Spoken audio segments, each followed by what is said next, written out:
Honorable Prime Minister जी,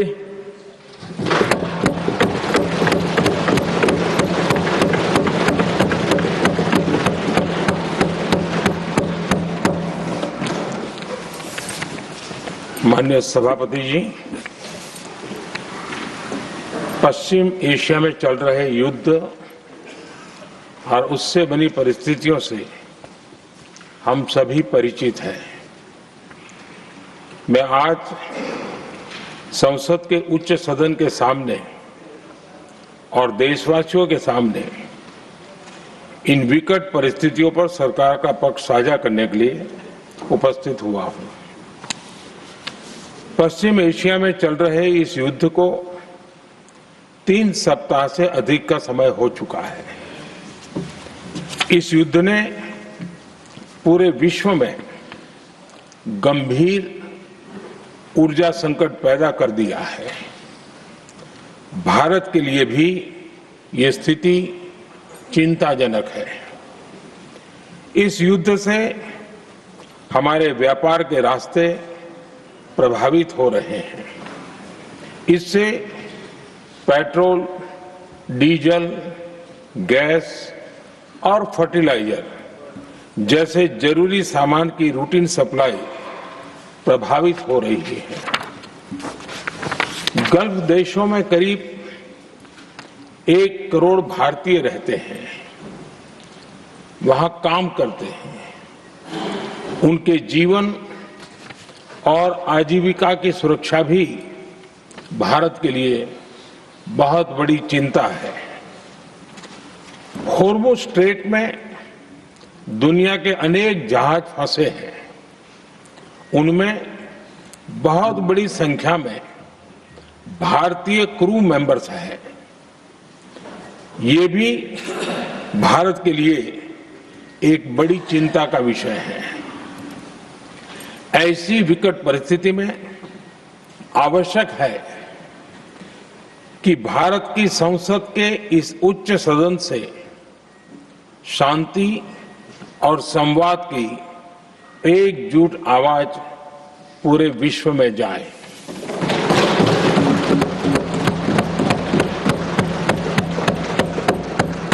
सभापति जी, युद्ध की शुरुआत के बाद से मैंने पश्चिम एशिया के ज्यादातर देशों के राष्ट्राध्यक्षों के साथ 2 राउंड फोन पर बात की है। हम गल्फ के सभी देशों के साथ लगातार संपर्क में हैं। हम ईरान, इजराइल और अमेरिका के साथ भी संपर्क में हैं। हमारा लक्ष्य डायलॉग और डिप्लोमेसी के माध्यम से क्षेत्र में शांति की बहाली का है। हमने डी एस्केलेशन और हॉर्मुज़ स्ट्रेट खोले जाने पर भी उनसे बात की है। कमर्शियल जहाजों पर हमला और हॉर्मुज़ स्ट्रेट जैसे अंतर्राष्ट्रीय जलमार्ग में रुकावट अस्वीकार्य है। भारत ने नागरिकों पर, सिविल इंफ्रास्ट्रक्चर पर, एनर्जी और ट्रांसपोर्ट से जुड़े इंफ्रास्ट्रक्चर पर हमलों का विरोध किया है।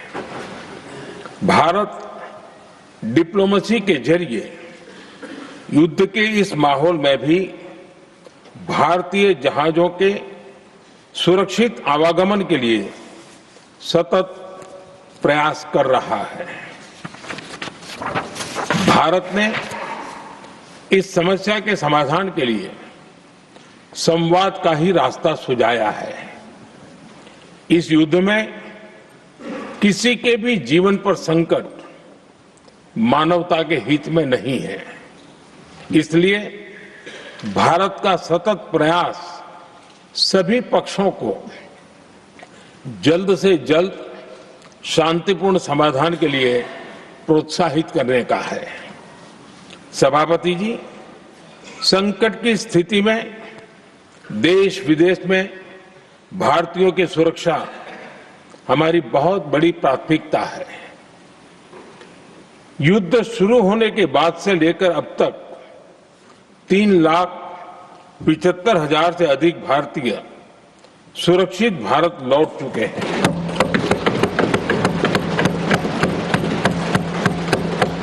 ईरान से ही अभी तक 1,000 से अधिक भारतीय सुरक्षित वापस लौटे हैं। इनमें 700 से अधिक मेडिकल की पढ़ाई करने वाले युवा हैं। हमारी सरकार संकट के इस समय में पूरी संवेदनशीलता से काम कर रही है। सभी देशों ने वहां मौजूद भारतीयों की सुरक्षा का पूरा आश्वासन दिया है। हालांकि ये बहुत दुखद है कि हमलों के कारण कुछ भारतीयों की मृत्यु हुई है और कुछ घायल भी हुए हैं। ऐसे मुश्किल हालात में परिवारजनों को आवश्यक मदद दी जा रही है। जो घायल हैं, उनका बेहतर इलाज सुनिश्चित कराया जा रहा है। सभापति जी, हॉर्मुज़ स्ट्रेट विश्व व्यापार के सबसे बड़े रूट्स में से एक है। विशेष तौर पर कच्चे तेल, गैस और फर्टिलाइजर से जुड़ा परिवहन इस क्षेत्र से बहुत बड़ी मात्रा में होता है। युद्ध के बाद से ही हॉर्मुज़ स्ट्रेट में जहाजों का आना जाना बहुत चुनौतीपूर्ण हो गया है। लेकिन विपरीत परिस्थितियों के बावजूद हमारी सरकार ने संवाद से, कूटनीति के माध्यम से रास्ते बनाने का प्रयास किया है। प्रयास ये है कि जहां से भी संभव हो वहां से तेल और गैस की सप्लाई भारत पहुंचे। ऐसी हर कोशिश के नतीजे भी देश देख रहा है। बीते कुछ दिनों में दुनिया के अनेक देशों से कच्चा तेल और एलपीजी से भरे जहाज भारत आए हैं।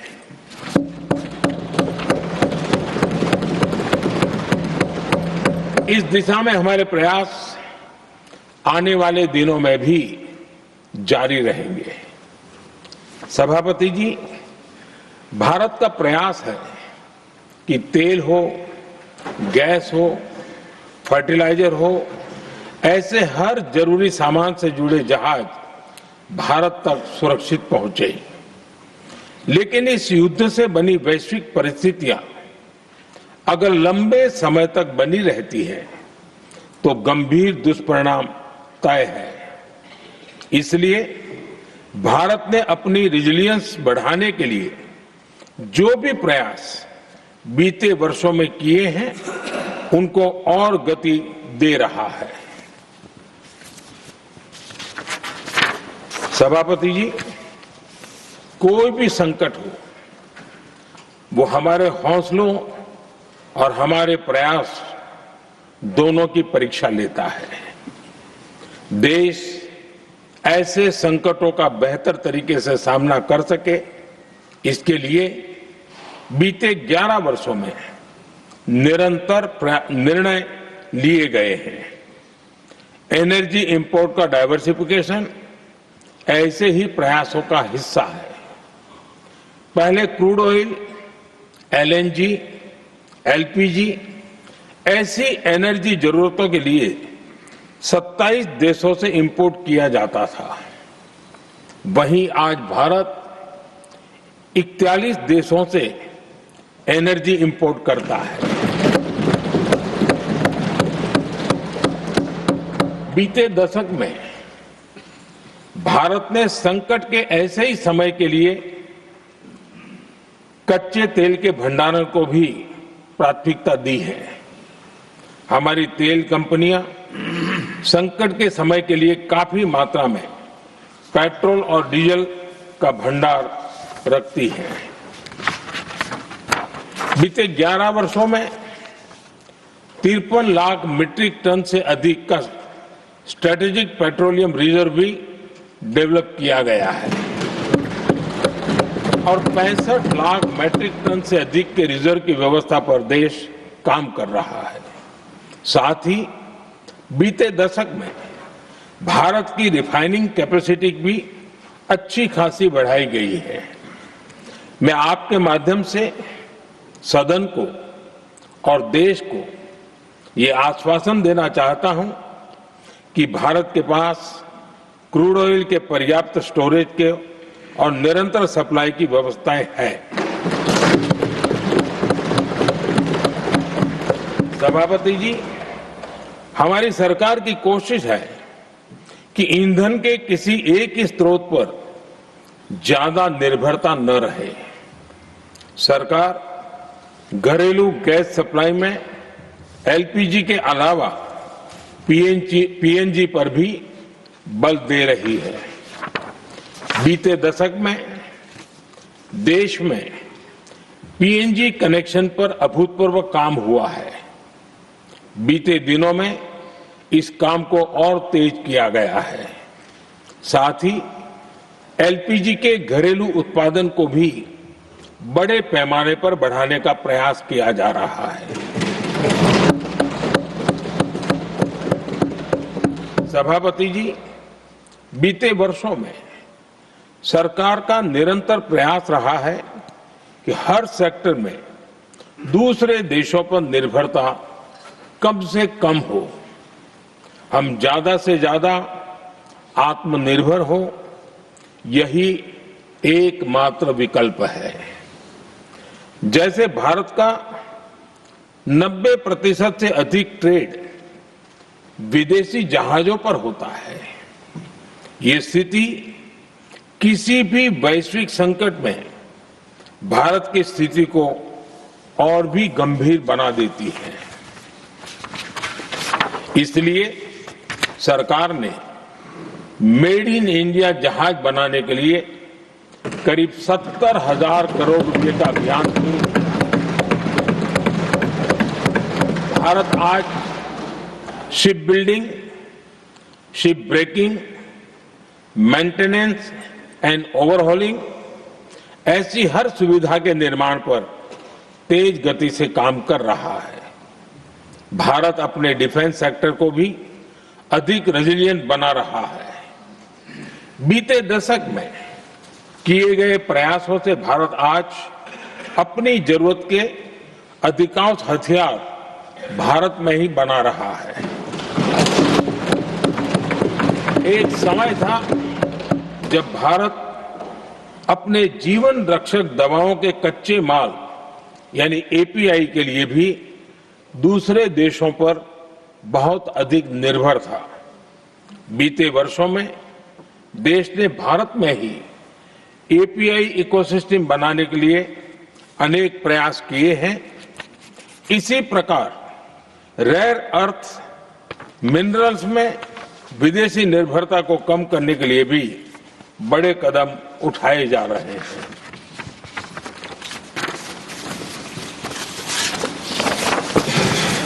आदरणीय सभापति जी, वर्तमान संकट ने पूरी दुनिया की इकोनॉमी को हिला दिया है। अभी तक पश्चिम एशिया में जो नुकसान हुआ है उससे रिकवर होने में भी दुनिया को बहुत समय लगेगा। भारत पर इसका कम से कम दुष्प्रभाव हो, इसके लिए निरंतर प्रयास किए जा रहे हैं। हमारी इकोनॉमी के फंडामेंटल्स मजबूत हैं और सरकार पल पल बदलते हालात पर नजर रखे हुए है। सरकार इसके शॉर्ट टर्म, मीडियम टर्म और लॉन्ग टर्म ऐसे हर प्रभाव के लिए एक रणनीति के साथ काम कर रही है। भारत सरकार ने एक इंटर मिनिस्ट्रियल ग्रुप भी बनाया है। ये ग्रुप नियमित मिलता है और हमारे इंपोर्ट एक्सपोर्ट में आने वाली हर दिक्कत का आकलन करता है और ये ग्रुप आवश्यक समाधान पर भी निरंतर काम करता रहा है। जैसे कोरोना के समय में अलग अलग सेक्टर्स की चुनौतियों से निपटने के लिए एक्सपर्ट्स और ऑफिसर्स के एम्पावर्ड ग्रुप्स बने थे, वैसे ही कल ही ऐसे 7 नए एम्पावर्ड ग्रुप्स का भी गठन किया गया है। ये group supply chain, petrol diesel, fertiliser, gas, महंगाई ऐसे विषयों पर त्वरित और दूरगामी रणनीति के तहत कार्रवाई करने का काम करेंगे। मुझे पूरा भरोसा है कि साझा प्रयासों से हम परिस्थितियों का बेहतर सामना कर पाएंगे। आदरणीय सभापति जी, सरकार ये भी प्रयास कर रही है कि आने वाले बुआई के सीजन में किसानों को पर्याप्त खाद मिलती रहे। सरकार ने खाद की पर्याप्त सप्लाई के लिए आवश्यक तैयारियां की हैं।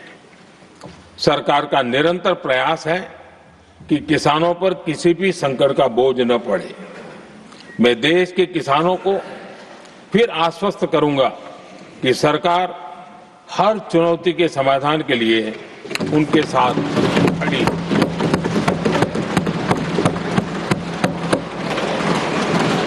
आदरणीय सभापति जी, ये राज्यों का सदन है।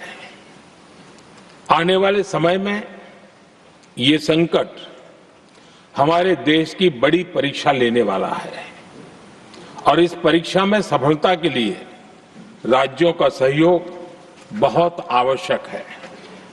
इसलिए इस सदन के माध्यम से मैं देश के सभी राज्यों की सरकारों से भी कुछ आग्रह करना चाहता हूं।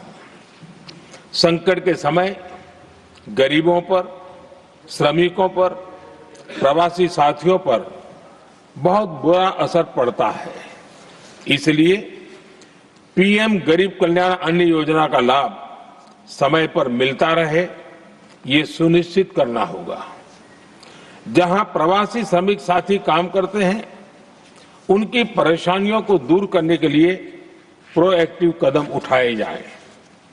ऐसी स्थितियों पर नजर रखने के लिए राज्य सरकारें विशेष व्यवस्थाएं करें तो इससे काफी सुविधा होगी। राज्य सरकारों को एक और चुनौती पर भी बहुत अधिक ध्यान देना होगा।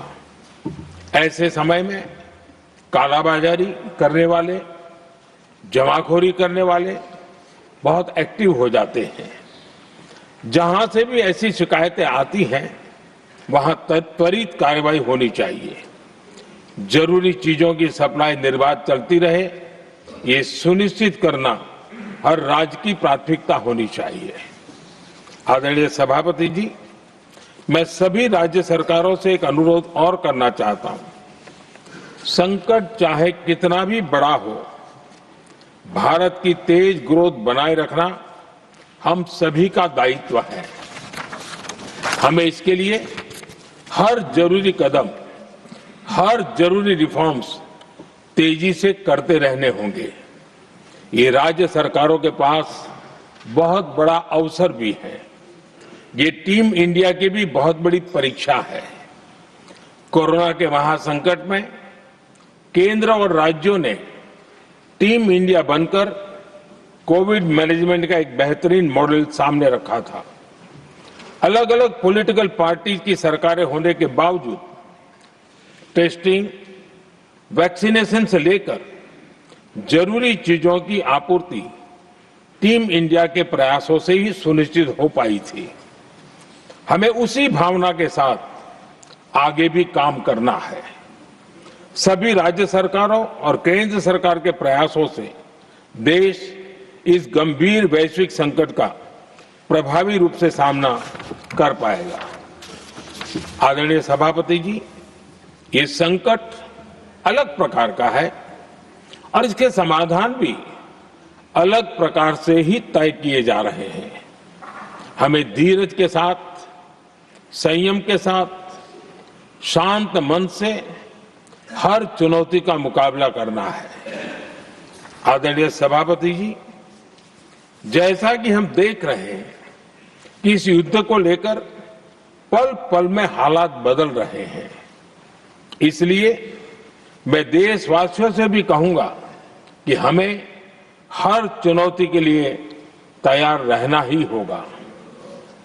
इस युद्ध के दुष्प्रभाव लंबे समय तक रहने की प्रबल आशंका है, लेकिन मैं देशवासियों को भरोसा देता हूं, सरकार सतर्क है, तत्पर है और पूरी गंभीरता से रणनीति बना रही है, हर निर्णय ले रही है। देश की जनता का हित हमारे लिए सर्वोपरि है। यही हमारी पहचान है, यही हमारी ताकत है। इसी भावना के साथ मैं अपना वक्तव्य समाप्त करता हूं। बहुत बहुत धन्यवाद।